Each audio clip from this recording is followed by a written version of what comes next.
All right, LSU baseball season comes to a sour end. The Tigers losing 4-3 to North Carolina in extra innings, a game in which LSU was leading 3-2 late, just a couple outs away from securing a spot in the Super Regional, which would have been back in Baton Rouge, but unfortunately that is not the case. The season is over for LSU. It continues for North Carolina, and it was a complicated year. It was a roller coaster of a year. We're going to break it all down for you.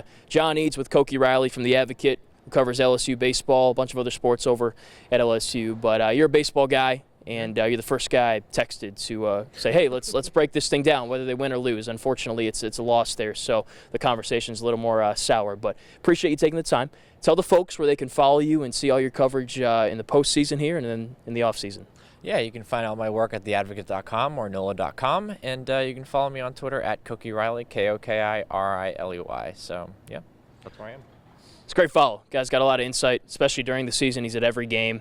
Maybe you take a series off here or there for vacation, which I don't blame you. There's 60-some-odd games. But 66 games this season. I covered 63 of them. Yeah, that's pretty good. That's, 98%, 99%? Yeah, it's a pretty high percentage. I'm not good at math, but that's a pretty high percentage. Yeah. A lot of miles. The point is, give him a follow. He's your guy for LSU baseball. He also covers football and a bunch of other sports there for the Tigers. But let's break this season down. So it was a weird one, right? They come into the season number 2 in the country. So much talent back from last year. Obviously, the expectations here are sky high.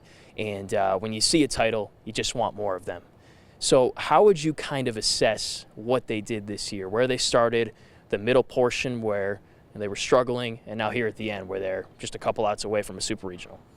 Yeah, absolutely. It's a very complicated way to sort of remember this season, in part because, as you said, they were a top 5 team in the country heading into the season. They had the talent to be just that, even though they lost a guy like Paul Skeens and a guy like Dylan Cruz, who were literally the number 1 and the number 2 overall picks in the MLB draft. And they lost a bunch of other veteran players that really helped them out last season and in big moments and in big games like this one.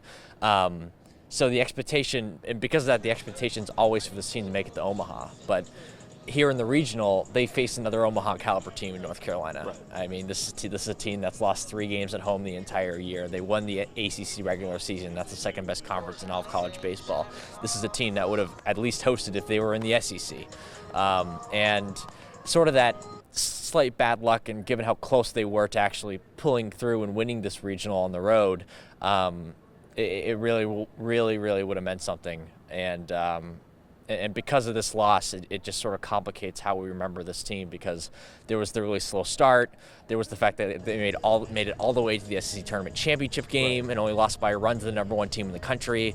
And then there's this run here at the Chapel Hill Regional where they were literally 2 outs away from hosting a super regional and taking down really a top 5 team in the country. So I think because of that and because of who they faced here in this regional, a really good North Carolina team, there's not a lot you can really hang your head on with this season, if that sort of makes sense. Yeah, I think just fans might get caught up in Omaha, College World Series. We got to get there. But to your point, this really felt like a game that you would have seen in Omaha had the Tigers maybe ended up in a different regional, things worked out a different way. So don't get caught up in the fact that it was just a regional and just in Chapel Hill, I guess would be the message there. Where do you think this team kind of lacked, and why couldn't they pull out a game like this?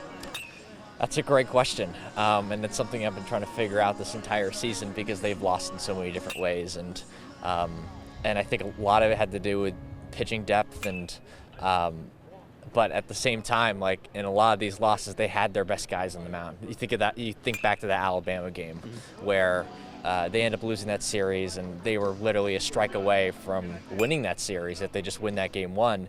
And then Griffin Herring inexplicably walks a few batters, hits a guy, and all of a sudden there's a little tapper just past home plate that Alex Milazzo can't make an accurate throw to first. The game ends. Like, a lot of really odd stuff like that happened to this team really all season. And you saw it again here tonight where, as you said, they have a 1-run lead, and they have their Friday starter coming into the game.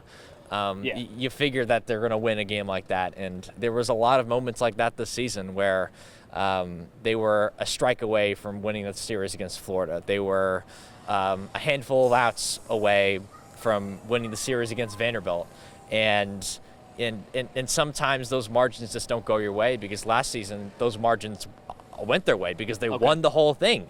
So a lot of this season will be remembered for just the margins and the fact that they couldn't really shrink those margins. Part of it's because of the veterans that they lost, as I mentioned, and part of it's just, baseball being a really, really cool sport.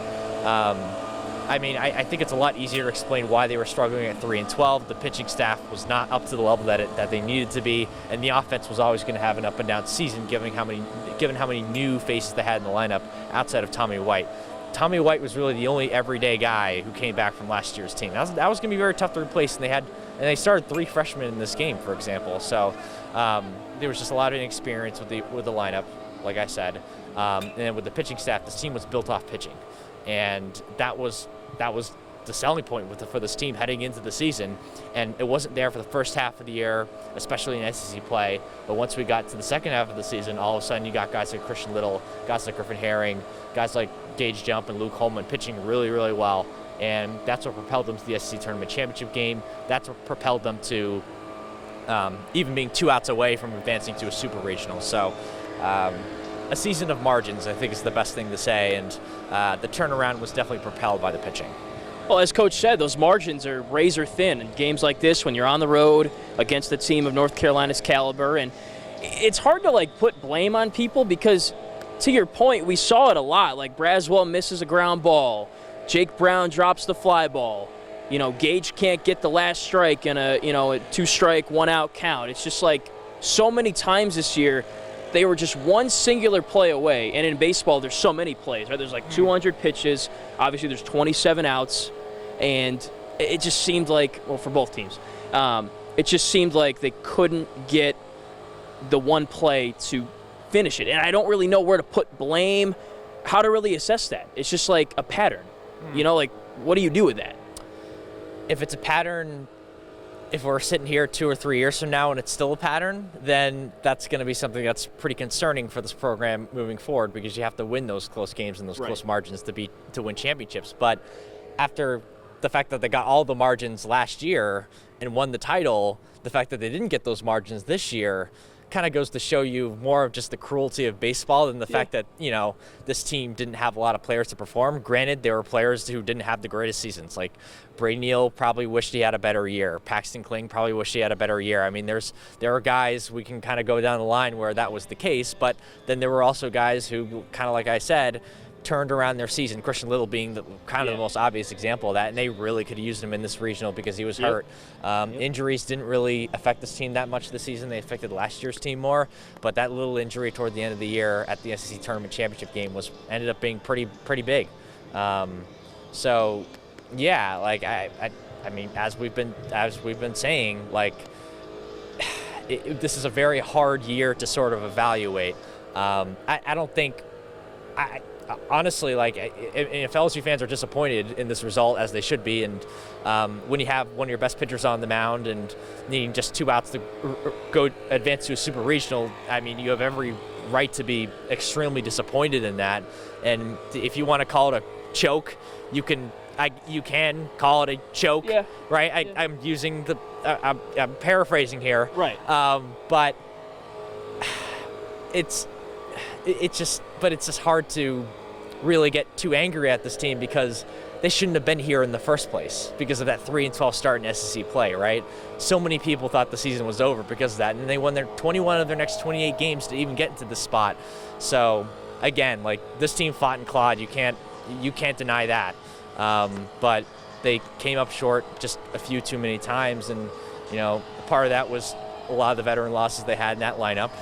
And then part of that was also, the pitching staff figuring things out in the second half season, but I guess it just wasn't quite to the point where you can beat a team like North Carolina in this spot, even though it was as close as it possibly could have been. Seriously, yeah. So many what ifs. I meant to mention Christian Little. If he's healthy, he is absolutely on the mound tonight at some point. And Will Helmers was excellent. So I don't even know, if he would have taken out Will to put Christian in, or if Christian would have gone where Will went. But not having him really hurt, and just kind of throw it in that whole bowl of the what ifs, if this happens, if that happens. I mean, Jay talked about it for a little while there in his post-game press conference. If Pearson, if Brown doesn't drop the ball and they play in and Pearson knocks it, they're not getting there. So just tough. It's tough to look at it like that. because you can't do anything about what ifs. They're just what they are. So that's kind of the negative side.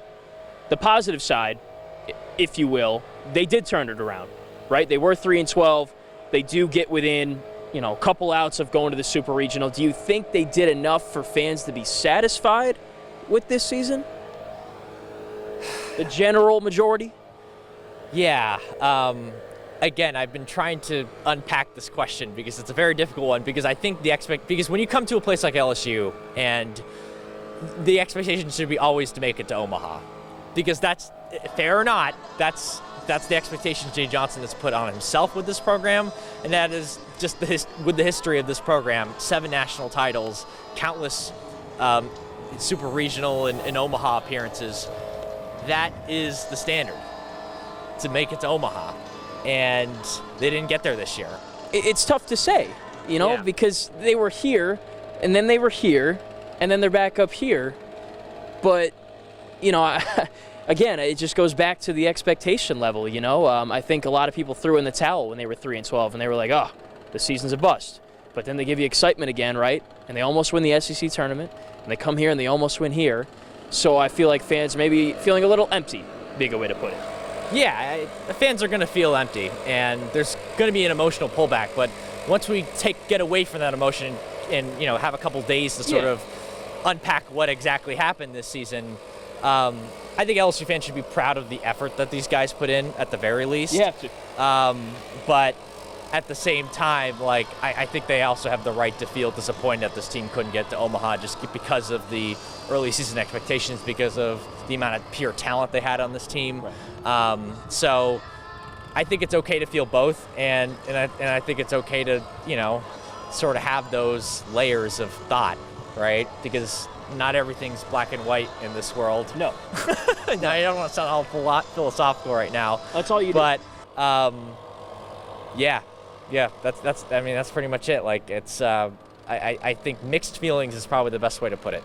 Here's what I'll say. I think they were playing like the team they were supposed to be now.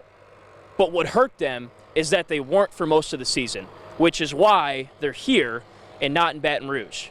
And if they're playing in Baton Rouge, they're a higher seed. They're a seed at all, a national seed. They get maybe an easier matchup. They don't see a team like this until Omaha. Things are different. But that's why you need to have your resume strong from game 1 all the way to game whatever we're on now, 70, whatever it might be. And for most of the season, they didn't have that, and tonight they paid the price, though they did finally find their stride and play like that number 2 team they were supposed to be, I think is a way to maybe culminate that. You agree with that maybe? Absolutely. Yeah, I think you just put it perfectly. And in non-conference play, this team looked like it was it was roughly playing at the level that they should be. I think they only had 2 or 3 losses, and things were going really well. And then all of a sudden they lose that first series at Mississippi State. They lose the next series. They were a strike away from winning that series against Florida, and they lose that one. Then they get swept by Arkansas. Then they lose the Vanderbilt series that they nearly won as well. Another very, very close loss. Add it to the list. In that game, too. And then you get swept by Tennessee, and then all of a sudden you look up, you're 3-12 in conference play. And that's just a very tough thing to swallow and come back from, and you got to give this team credit for fighting back and coming back from that. But you're not here right now if you're 500 after that stretch, right? And I think everyone knew heading into the season that for those first 5 series is going to be very difficult for them to come out of above 500 or really with their heads above water. But it was a matter of, can you survive that? Because the second half of the schedule is going to be easier, and then it was, and then all of a sudden, not only did they take that, they took it and ran with it, and still made a regional. But again, to be on the road for that regional against a team as good as UNC, and again, there was some bad luck in just getting UNC as your draw, right? Yeah. They could have faced NC State, and they would have had a better shot. For example, no offense to NC State, they weren't as good as UNC was this season. That's just a fact. So. This was a very tough regional for both teams, and both teams got a very tough draw. But UNC was just the slightly better team at the end of the day. Right. Yeah, I think that's a good way to put it. So that's the 2024 LSU Tigers baseball team. A team that turned it on late, made it interesting, but just falls a little bit short, which was kind of a growing theme the whole year. Now let's close with this, just kind of the outlook on the program now, heading into the offseason.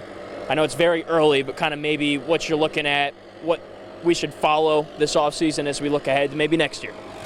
Yeah, I'm really curious to see how the starting pitching staff develops heading into the next season, because you assume Gage Jump and Luke Holman are going to be gone and off to the draft. I'm really curious to see what Griffin Herring does, since he'll be a draft-eligible sophomore heading into this year's draft. Does he come back and become a prominent starter for them? Does he go to the draft? We'll see. He was amazing this season. He was one of the best relievers in really all of college baseball, for being real here.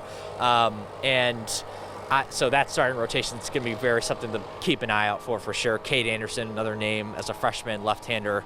How does the bullpen sort of look if Herring's either gone or in the rotation, and how does that sort of shape out? That'll be really interesting to see. And then with the lineup, who will be back and who won't be back? With some of these guys, we're just not 100% sure. Like a guy like Michael Braswell, will he go to the draft and take his money, or will he come back to LSU for another season?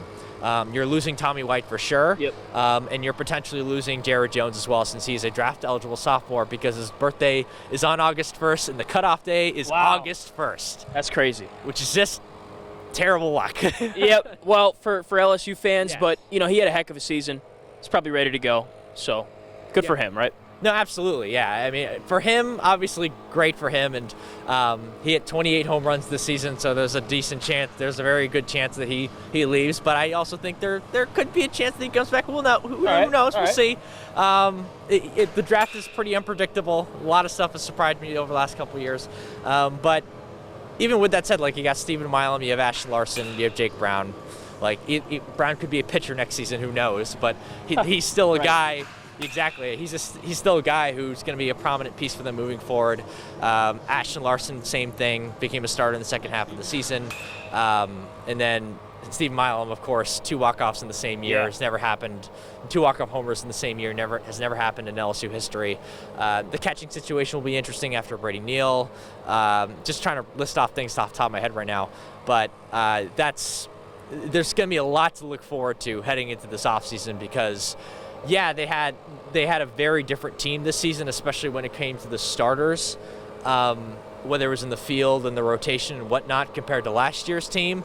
But there's going to be a decent amount of turnover again, just because of the way this roster is set up. And I think last year, one of the reasons why they were so aggressive in the portal is because they knew they had this little window with guys like Trey Morgan, like Gavin Dugas, like Cade Beloso, and they tried to take advantage of it by adding a Paul Skeens, by adding a Thatcher Hurd. And now you're sort of seeing this very weird, strange I guess awkward growth point with the roster, from a big picture standpoint. There's going to be a pretty big freshman class coming in.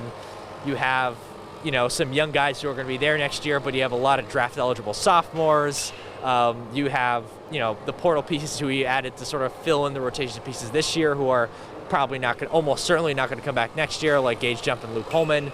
And now you're just sort of left with having to rebuild probably a pretty decent amount of this roster again, because of that sort of strange inflection point you're where you are with the roster. And It still might take another year or two for them to really get to this point where freshmen are coming up and they're just filling in spots seamlessly, and they don't have to go to the portal quite as much, if that sort of makes sense, right? So it's going to be a really fascinating offseason. I think that's sort of the shortest way to put it. Okay. So you think they have some work to do to continue constructing this roster based on how you see it now?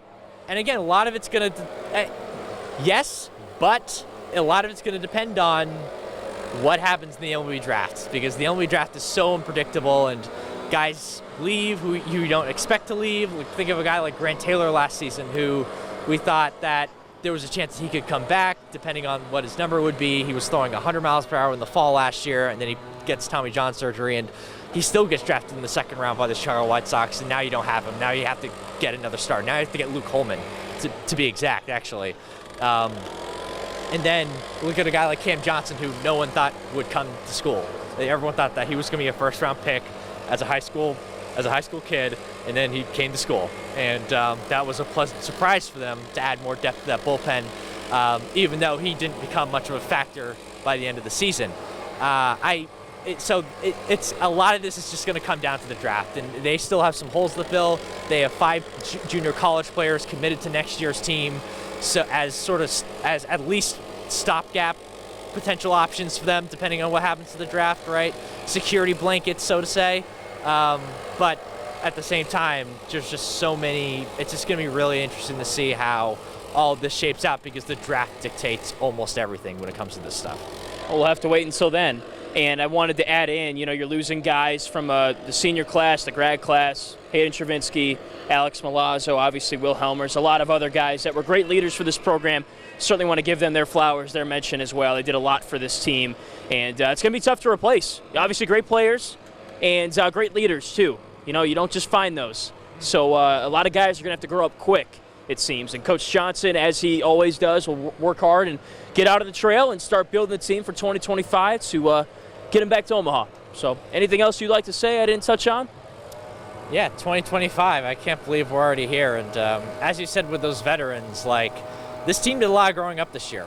And I think you'd guess, at least, you'd think that will help them moving forward into 2025. But yeah, it'll be very interesting to see how they're able to replace some of these veterans, not just on the field, but off the field as well. So yeah, it was a heck of a season. Just a really wild year. And when is it never not a wild year for LSU sports, though? That's true. Yeah, especially the past 2 weeks, man. Just unreal.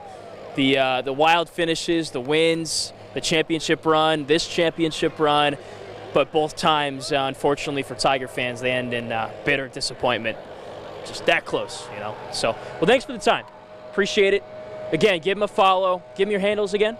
At Koki Riley. And then you can follow my work at theadvocate.com and NOLA.com. There you go. Keep it locked there. He's going to keep you covered with all the comings and goings of the draft, the transfer portal. There's a lot of moving parts and pieces with all this stuff, so keep it locked to him. He's your #1 source for all of that stuff. Thank you again for the time. It was a great season. It was fun to cover it along with you.